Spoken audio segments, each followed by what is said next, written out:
Hello, set apart saints. This is David, and in this video, I'm going to talk about the fulfillment of the second through the fifth seals of Revelation. And on my Revelation Timeline Decoded website, I have videos from other people that give you more detail. So I'm not going to repeat that and go through every single point, but I just want to give a summary to give you the big picture and point out some amazing things about the fulfillment. In the first Seal Conquerors video, I showed you how the Roman Empire was conquering, and the Cretan bowmen, emperors, rode on white horses in their victory parades and wore laurel wreath crowns. So we see the fulfillment of the first seal. And I showed you how Messiah's kingdom was also conquering in the Roman Empire by proclaiming the gospel and the power of the Spirit. Recall in Revelation 1:1 that Messiah said that these things would shortly take place, and in Revelation 1:3 he said that the time is at hand. So we would expect the fulfillment of the second seal to begin shortly after the first seal. So the first 5 Cretan emperors from 96 to 180. And it was a time of peace in the Roman Empire. It was a time of victory. And so that's going to change dramatically as it's going to be followed by a time of calamity. So Revelation 6:4 says, "And there went out another horse that was red, and power was given unto him that satteth thereon, to take peace from the earth, and that they should kill one another. And there was given unto him a great sword." So we're looking for civil unrest, right? Peace was taken away, civil unrest in the empire during a time when the great sword would kill one another. So now we enter Emperor Commodus, who ruled from 180 to 192. In the book called History of the Fall of the Roman Empire, Jean Charles documented this about that time. He said, "With Commodus' death commenced the most calamitous period. It lasted 92 years, from 193 to 284. During that time, 32 emperors and 27 pretenders to the empire alternately hurled each other from the throne by incessant civil warfare." Right? So 92 years of almost incessant civil warfare in the Roman Empire. So we've switched from a time of conquering and peace to all these emperors being killed. Roman historian Edward Gibbon, who wrote the 6-volume work called The History of the Decline and Fall of the Roman Empire, documented the power of the sword. So let me preface this. He's a historian. He's not a believer. He's not trying to prove out the fulfillment of the seal judgments, okay? But look at his words. The power of the sword had begun its reign. We just saw that Messiah was foretelling a great sword. So he's pointing to that, and he's telling us that military rule was supreme. So after the tyranny of Commodus, the civil wars occasioned by his death, new policies increased the power of the army and, obliterated the laws and the liberty that was oppressed upon the minds of the Romans. And this internal change undermined the foundations of the empire. Gibbon continues, "The giving of the sword," so these are his words. It's amazing. "The giving of the sword was fulfilled when Commodus exalted Herennius to practically despotic authority as captain of the Praetorian Guard." So in other words, he's empowering the military. And they're supposed to represent the empire, but by transferring this supremacy to the army and giving them power, it upended the whole empire. So he's saying that the emperor increased the number of guards to 50,000, and he doubled their pay. So he's making them a very great sword, and they're all vying for power. They're all trying to take control of the kingdom, which led to all the emperors being killed. So he introduced this new policy, which led to revolution and bloodshed. So the Red Horse was a bloody time of civil war during which the emperors were killed by the sword. Okay, next is the Black Horse on the third seal. It says, "And when he opened the third seal, I heard the third beast say, Come and see, and I beheld, and lo, a black horse. And he that sat on him had a pair of balances in his hand. And I heard a voice in the midst of the fourth beast, a measure of wheat for a penny, and 3 measures of barley for a penny. And see that thou hurt not the oil and the wine." The black horse represents the despair and gloom of the Roman people as they were taxed excessively to pay for all the wars, which caused major economic depression. So as you can see on this coin, and this is a Roman coin, there's a pair of scales. It's representing their justice and their commerce. So Messiah just pointed to scales, right? He's pointed to the economy. And there you see it on the Roman coin. As the taxes increased, the burden got heavier on the people. They were ground down and they suffered as the economy declined. The denarius of Emperor Tiberius was referred to as the tribute penny, which represented a laborer's daily wages. So a shortage of coins to pay for all the taxes may have led to the government receiving tax payments with food products. So if citizens couldn't pay in coinage, they were allowed to pay with the equivalent of wheat, barley, wine, and oil. So to hurt not the oil and wine means to not be unjust to them. In other words, let the taxation be fair as compared to the prices of wheat and barley instead of raising the prices of oil and wine, which are higher value goods, even more. One of the emperors, Caracalla, gave non-citizens in the Roman Empire the name and privilege of being a Roman citizen. Now, this wasn't out of generosity, but it was out of greed, because when he made him a Roman citizen, he could tax them more. So now everybody in the kingdom, even those that were not citizens, are now citizens, and everybody's being taxed heavily, and it's bringing on ruin. Fines and confiscations, when you didn't pay your fines, ruined wealthy families. So taxes on farming land were levied, the flocks and the herds of ranchers were numbered and taxed, and the agricultural industry was ruined under this heavy taxation. Farmers stopped growing food because of the taxes. The ranchers stopped raising animals. And also, barbarians were starting to invade territories of the Roman Empire. So farmers, as a result of all this, farmers moved into the cities to get jobs and to have protection. Does this sound familiar? America used to be a society of, right, farmers, ranchers, and we've all moved into the city. So the industry of the people in the Roman Empire waned, as there was no incentive to produce goods and food, which were just going to be taxed so heavily. So there was no incentive, so they stopped doing it. So the black horse, or the third seal, points to oppressive taxation, which caused farmers and ranchers to stop producing. This pushed the Roman Empire into a time of famine and pestilence, which is the topic of the fourth seal. So Revelation 6:8, and I looked, and behold, a pale horse, and his name that sat on him was Death, and hell followed with him. And power is given unto him over the fourth part of the earth, to kill with sword, and with hunger, and with death, and with the beast of the earth. The pale horse represents an era of death in the Roman Empire from 250 to 300 AD. Now, when it's talking about the land and the earth and all that, you just have to remember, and I've covered this in other videos, the Roman Empire is the land and earth of the vision. Right? So the pale horse rode, and the Roman Empire crumbled into a most dreadful state of disorder and chaos where their society had almost completely broken down.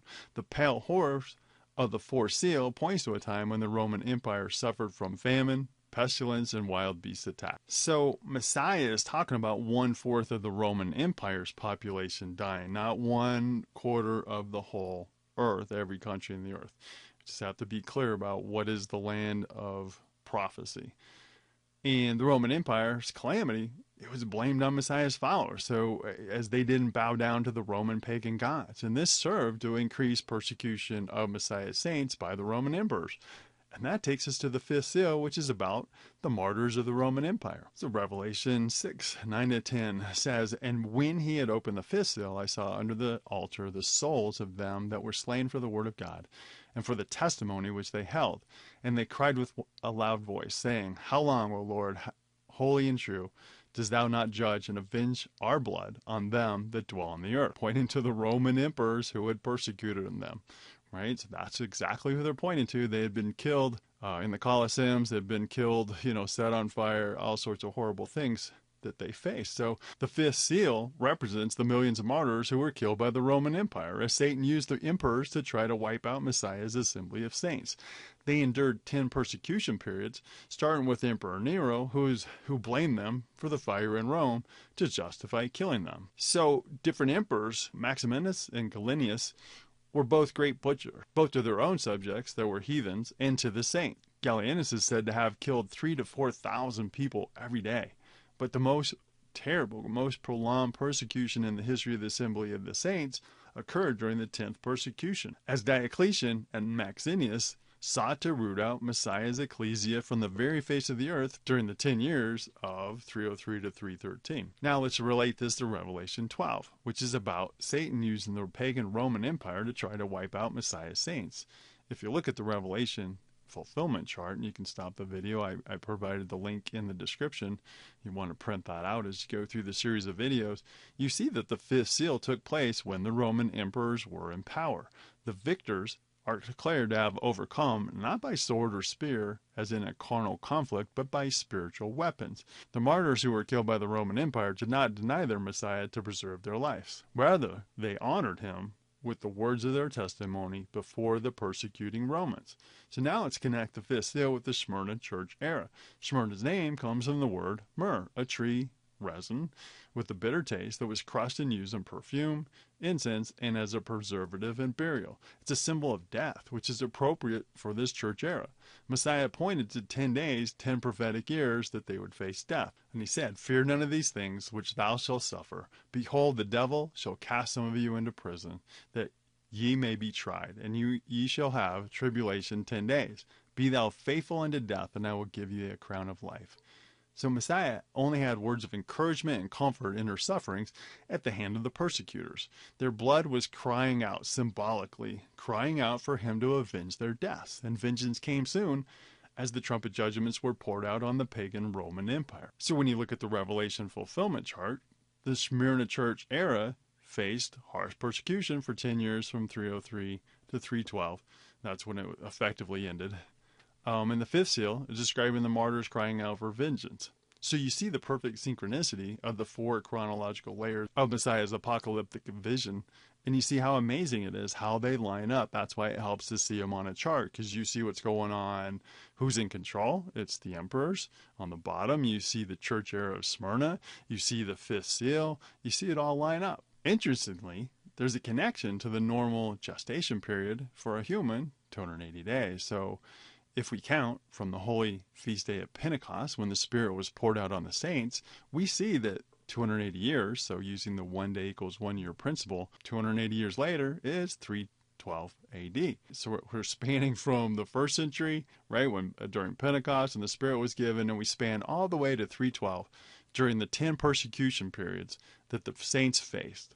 And now we're thinking about Revelation 12, and it said that she's going to be birthed out through much pain. So the most painful part happened at the end, in the last part of those 280 years, when the saints travailed and were pained the most from 303 to 312. So indeed, Messiah's kingdom of saints was birthed with much pain, fulfilling Revelation 12:2. And she, being a child, cried, travailing in birth, and pained to be delivered. The she is the Messiah's ecclesia. It's Messiah's church. That's the she being birthed out through much pain from the Roman emperors who were persecuting them, which stopped in 313 AD with the command of Emperor Constantine. The white horse of the first seal points both to the conquering Roman Empire and Messiah gaining victory over the Satan-empowered Roman beast kingdom through the witness of his saints of his kingdom.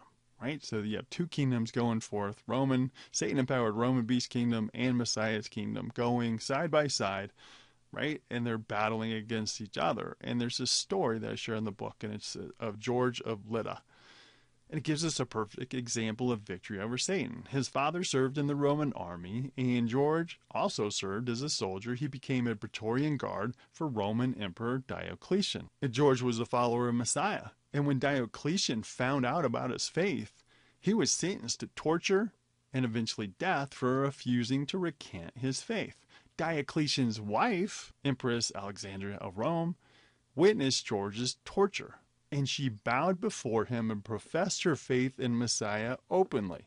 When she questioned whether she was worthy of paradise and martyrdom without being baptized, George told her, "Do not fear, for your blood will baptize you." Wow, that's an amazing statement. Now, Diocletian was so outraged by her conversion, he is said to have uttered, "What? Even thou hast fallen under their spell?" And she was denounced by Diocletian and sentenced to death. I mean, what faith, right? So think about that witness of George of Lydda. She believed, even though she's the wife of Emperor Diocletian, and she faced death for her conversion, for her belief. George of Lydda was tortured for an extended period as Diocletian was taking out his anger about Alexandra's faith profession. And then he was executed by decapitation on the city wall to warn others of their fate if they follow Messiah, and that happened in 303. So now you understand why Diocletian was so emotionally charged with carrying out this mandate. right? His wife converted. He was furious, and he was going to take that out on the saints. And that's starting the 10th persecution period, which is lining up with the 5th seal, the church era of Smyrna. So recall how Messiah's saints gained victory over the persecution, so over the enemy. It says, and they overcame by the blood of the Lamb and by the word of their testimony, and they loved not their lives unto the death. So George of Lydda is called St. George for his heroic stance against the pagan Roman emperor in defense of his faith. And paintings have him on a white horse. Go figure, right? He's on a white horse. You can't even make this up. He's on a white horse, and it's representing his victory. So first seal, what's going on? You got the white horse. You got Messiah's saints going out and proclaiming the gospel in the kingdom. And I'll show you a picture of St. George, of him on the white horse, which represents his victory. And he's piercing a dragon. So here's the picture. And you can search for this and you'll find a bigger picture. But look what's going on. There's George, and he's on a white horse. And he's got a spear. And he's stabbing the dragon. And it's the dragon of the Roman beast kingdom of Revelation 12. That's exactly what it describes, a dragon. And here he is killing the dragon. He's getting victory over the dragon. He was killed, but he got victory. Does it make sense? So he loved not his life unto the death. He wasn't going to deny his Messiah. He died a martyr, and he got victory over the enemy. And look who's looking on. You see, she's looking on at his victory, and she's in awe of it, and she believed in Messiah, and she was saved, and she died for her faith too. It's an amazing, amazing story. Gotta love pictures, how they can show you the fulfillment of Revelation. So St. George's martyrdom for the faith, along with the other Smyrna martyrs, cast Satan down from power. And this is how we win the battle. So sometimes we think, oh, we're going to be persecuted and we're going to be killed, and that's victory for the enemy. But it's quite the opposite. When the world witnesses your faith, that you won't give it up, that you absolutely believe it and you're willing to die for your Messiah, that is a powerful witness, and that's a victory over the enemy. So hope that helps you see the fulfillment. Like I said, on the Revelation Timeline Decoded, you can go through the study list. There's other videos that go through more detail and a verse-by-verse explanation and stuff. Just want to give you the big picture. I've included a link to my YouTube Revelation Timeline Decoded Bible Study playlist. I have included a link to the book in the description. If you like the video, please hit the thumbs up. Subscribe to the channel if you've not done so. Comment if you have anything to add to that. That's it for today. I love y'all. Shalom.